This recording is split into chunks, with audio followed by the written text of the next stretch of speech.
Hello students, welcome to Shivai physics. आज का हमारा टॉपिक है electric field intensity due to a charged hollow sphere और स्फेरिकल शेल। हम फाइंड करेंगे कि किसी भी चार्ज्ड होलो स्फीयर या स्फेरिकल शेल जिसे कह सकते हैं, उसकी वजह से किसी भी पॉइंट पे कितनी इलेक्ट्रिक फील्ड इंटेंसिटी आएगी। हम तीन केस करेंगे। एक करेंगे electric field intensity at any point inside the shell, second करेंगे at any point outside the shell and third करेंगे any point on the shell. तो ये तीन केसेस में हम करेंगे और ये फाइंड करने के लिए हम अपने यूज करेंगे गॉस लॉ। सो हम कह सकते हैं this is the first application of Gauss's law. अब क्योंकि गॉस लॉ यूज करने वाले हैं तो सबसे पहले हम थोड़ा सा रिवाइज कर लेंगे कि गॉस लॉ क्या था। पिछले वीडियो में हमने देखा था कि कोई भी क्लोज्ड सरफेस है, इसके थ्रू इसमें मान लो चार्ज कितना है Q, तो इस क्लोज्ड सरफेस में से कितने इलेक्ट्रिक फ्लक्स है, net electric flux is equals to net charge divided by permittivity of the free space. ये हमारे पास था गॉस लॉ। अब बेटा गॉस लॉ को अप्लाई करने से पहले हम एक दो इंपॉर्टेंट पॉइंट्स यहाँ पर डिस्कस करेंगे। पहला पॉइंट है कि जो गॉस लॉ है वो एक क्लोज्ड सरफेस के ऊपर एप्लीकेबल है। तो क्योंकि गॉस लॉ क्लोज्ड सरफेस के ऊपर एप्लीकेबल है, इसका मतलब अपनी कोई भी हम एप्लीकेशन जब गॉस लॉ की करेंगे, जब गॉस लॉ को यूज करके किसी और कॉन्फ़िगरेशन की वजह से इलेक्ट्रिक फील्ड फाइंड करेंगे तो वहां पे हमें क्या लेना पड़ेगा, कोई भी क्लोज्ड सरफेस। उस क्लोज्ड सरफेस को हम क्या नाम देते हैं, गॉसियन सरफेस।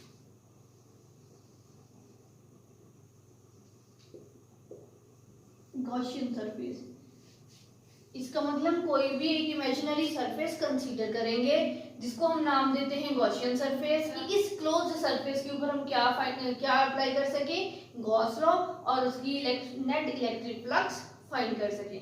अब ये पहला पॉइंट था। सेकंड पॉइंट, जो गॉसियन सरफेस है बेटा उसकी शेप क्या लेनी है। अब अगर बेसिकली देखा जाए जो इलेक्ट्रिक फ्लक्स है वो गॉसियन सरफेस की शेप के ऊपर डिपेंड नहीं करती। तो गॉसियन सरफेस की शेप जैसी मर्जी रहे, नेट फ्लक्स किसके बराबर आएगी, जितना चार्ज सरफेस के अंदर है divided by epsilon not. For example अगर यहाँ पे मैं गॉसियन सरफेस की जो शेप चेंज कर दूं तब भी मेरे पास electric flux through this surface कितनी रहेगी, charge over epsilon naught. Means फिर डिपेंड किसके ऊपर करती है electric flux, only charge inside the surface. ये याद रखेंगे, इनसाइड द सरफेस। जो चार्जेस सरफेस के बाहर है, मान लो यहाँ पे एक और चार्ज है प्लस Q, जो चार्ज सरफेस के बाहर है वो फ्लक्स में कंट्रीब्यूट नहीं करता। किसी भी क्लोज्ड सरफेस के ऊपर हम गॉस लॉ अप्लाई करते हैं तो हम लेते हैं net charge inside the surface, जो सरफेस के अंदर चार्ज है।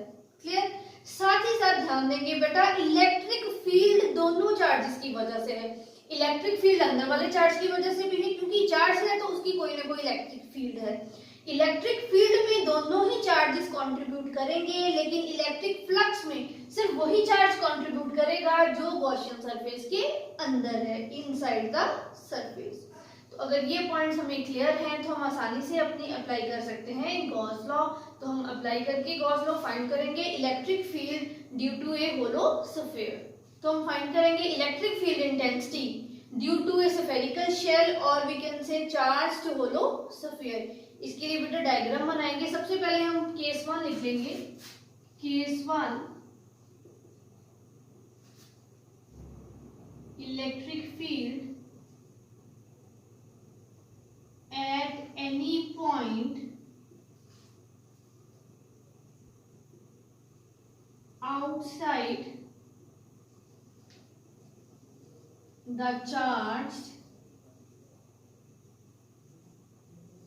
hollow sphere, outside the charged hollow sphere, ये हम कह सकते हैं spherical shell। उसके लिए बेटा डायग्राम ड्रॉ करेंगे। ले लेंगे कि हमारे पास एक चार्ज्ड होलो स्फीयर है जिसके ऊपर Q चार्ज डिस्ट्रीब्यूट है यूनिफॉर्मली। इस स्फीयर का रेडियस कितना लिया हमने, कैपिटल R। हमने कोई पॉइंट ले लिया, point P outside the sphere, outside the charge hollow sphere, जिसके ऊपर हम लोगों को फाइंड करनी है इलेक्ट्रिक फील्ड इंटेंसिटी। अब डॉटेड में मैंने क्या शो किया है, डॉटेड लाइंस में बेटा मैंने ड्रॉ किया है Gaussian surface. Spherical Gaussian surface हमने कंसीडर किया सच दैट इस स्फेरिकल गॉसियन सरफेस का रेडियस कितना मान लेंगे, स्मॉल r। ये लिख लेंगे, अगर मान लेंगे ये रेडियस कैपिटल आर है, ये क्या है small are.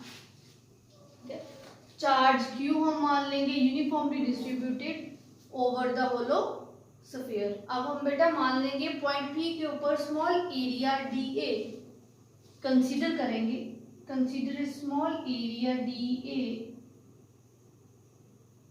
Such that D की डायरेक्शन हम लोग मार्क कर सकते हैं, जैसे हमने पहले पिछले आर्टिकल में किया था। This is the direction of D A. Similarly क्योंकि स्फेरिकल गॉसियन सरफेस है, हमने पिछले आर्टिकल में भी समझाया था मैंने आपको कि कैसे इलेक्ट्रिक फील्ड की डायरेक्शन लिखनी है, रेडियली आउटवर्ड्स, वो भी ड्रॉ करेंगे। प्लस क्यू चार्ज की वजह से जो इलेक्ट्रिक फील्ड है उसकी डायरेक्शन भी क्या है, same as that of area vector D A. तो ये हमने बेटा डायग्राम में एक बार मैं फिर से आपको एक्सप्लेन कर देती हूँ। हमने लिया है कोई भी होलो चार्ज स्फीयर जिसके ऊपर Q charge is uniformly distributed. इस स्फीयर का रेडियस कितना है, कैपिटल आर। हम लोगों ने क्या फाइंड करनी है, electric field intensity due to this charged hollow sphere at any point P outside the sphere. इस पॉइंट के ऊपर हमने Gaussian surface, spherical Gaussian surface draw किया जो इस पॉइंट पी में से पास कर रहा है।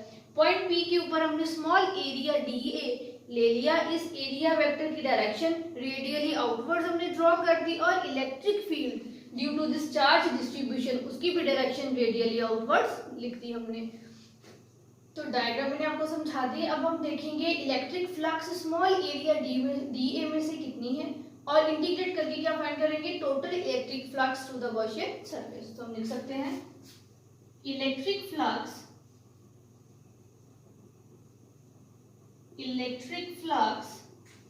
through small area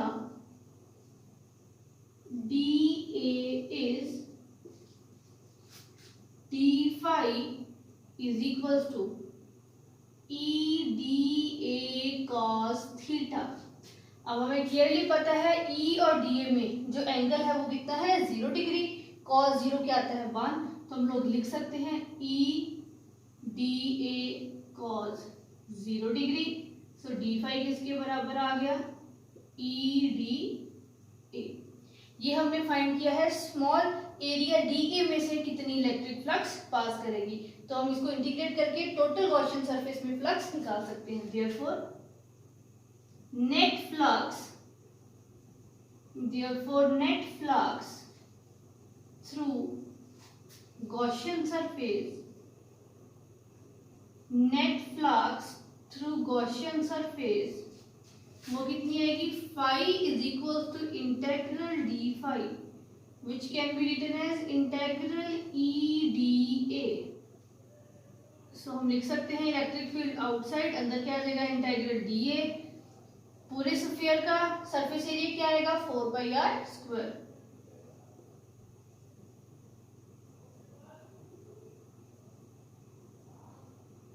अब बेटा गॉसियन सरफेस है, याद रखना गॉसियन सरफेस की बात कर रहे हैं तो गॉसियन स्फेरिकल सरफेस का रेडियस कितना है, स्मॉल आर। तो यहाँ पे स्मॉल आर आएगा 4πr²।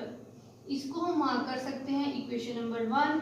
ये बेटा हम लोगों ने इलेक्ट्रिक फ्लक्स लिखा थ्रू द गॉसियन सरफेस जो हमने कंसीडर किया था।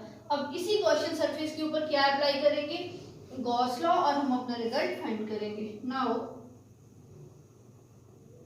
according to Gauss law, flux phi किसके बराबर आएगी, charge inside the Gaussian surface is Q divided by epsilon naught. Mark it equation number 2। अब बेटा अगर फाई की वैल्यू 2 में से क्या करेंगे, 1 में फिल करेंगे। यहाँ पे एक लाइन लगा देंगे, पुट 2 in 1। तो हमारे पास क्या आएगा, Q over epsilon naught is equals to E into 4πr²। हमें चाहिए E की वैल्यू, तो E की वैल्यू क्या आ जाएगी, therefore E is equals to Q over 4πr के नीचे डिवाइड हो जाएगा 4πε0r² which is the required expression for electric field intensity due to a charged hollow sphere at any point outside the hollow sphere, किसी भी outside point के लिए electric field कितनी आएगी, Q/4πε0r²। तो बेटा ध्यान से एक बार फिर से देख लो, हमने गॉसियन सरफेस कंसीडर किया, स्फेरिकल गॉसियन सरफेस कंसीडर किया, जिसके स्मॉल एरिया में से फ्लक्स लिखी, फिर टोटल फ्लक्स लिखी, फिर अप्लाई किया अपना गॉस लॉ, हमारे पास एक्सप्रेशन आ गया electric field intensity at any outside point. अब हम बेटा केस 2 करेंगे। केस 2, अब हम देखेंगे किसी इनसाइड पॉइंट के लिए। Case 2, eight any point inside the sphere, inside the hollow sphere। अब बेटा ध्यान दें, अगर पॉइंट P होलो स्फीयर के अंदर है, तो होलो स्फीयर के अंदर, होलो मींस अंदर से खाली, होलो स्फीयर के अंदर कोई चार्ज नहीं है, चार्ज सिर्फ उसके सरफेस के ऊपर था। अगर Q 0 है तो इलेक्ट्रिक फील्ड क्या आएगी, 0। तो हम लिख सकते हैं here Q is equals to 0, therefore electric field is equals to 0। याद रखेंगे होलो स्फीयर के किसी भी इनसाइड पॉइंट की अगर बात करेंगे, inside the hollow sphere electric field is always 0। Case 3 करेंगे। केस 3, एट एनी पॉइंट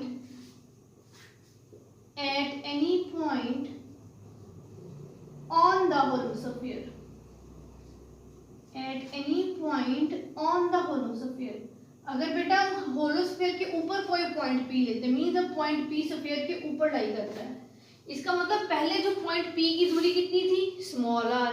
अगर P पॉइंट यहां से उठा के हम सरफेस के ऊपर ले आएंगे, ये डिस्टेंस कितना बचेगा, radius of the hollow sphere capital R। तो यहाँ पे स्मॉल r की जगह क्या लिख सकते हैं, कैपिटल R। तो हमारे पास आ जाएगा E is equals to Q/4πε0 capital R square. ये हमारे पास आ गई electric field at any point on the hollow sphere. ये हमारे पास थी electric field at any point on the hollow sphere. अगर मान ले if sigma is the surface charge density, is the surface charge density of the holosphere, अगर होलोस्फीयर की surface charge density, surface charge density का मतलब क्या होता है, चार्ज पर यूनिट एरिया, वो हमारे पास अगर है सिग्मा, तो हम लोग यहाँ पे देखें एरिया क्या है हमारे पास, हम लिख सकते हैं 4πr स्क्वायर। ठीक है, देयरफॉर इलेक्ट्रिक फील्ड इंटेंसिटी कैसे लिख सकते हैं, Q ओवर, यहाँ पे देखें Q/4πr² की जगह क्या आ जाएगा, सिग्मा, नीचे क्या बचेगा, ε0। तो हमारा आंसर क्या आएगा, electric field intensity at any point on the hollow charge sphere, वो क्या है, σ/ε0, where sigma is surface charge density means charge per unit area. यहाँ पे मैंने आपको लिख के बता दिया। अब हम देखेंगे variation of electric field E with distance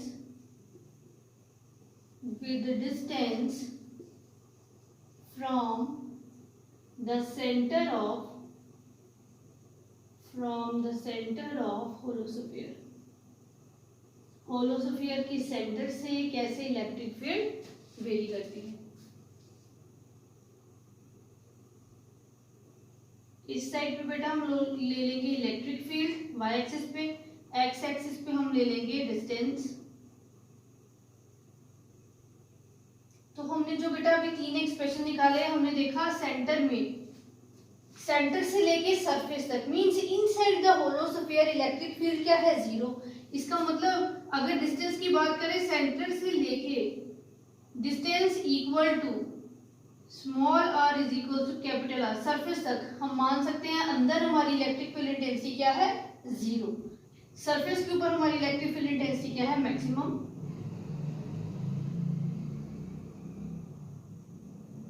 और उसके बाद इंटेंसिटी कैसे वेरी करती है, फॉल करती है proportional to 1/r²।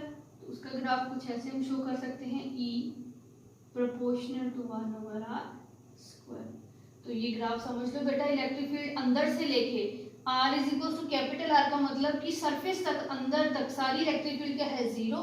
From centre till the surface electric field 0, surface के ऊपर इलेक्ट्रिक फील्ड मैक्सिमम, उसके बाद इलेक्ट्रिक फील्ड क्या है, इट फॉल्स एज 1/r²।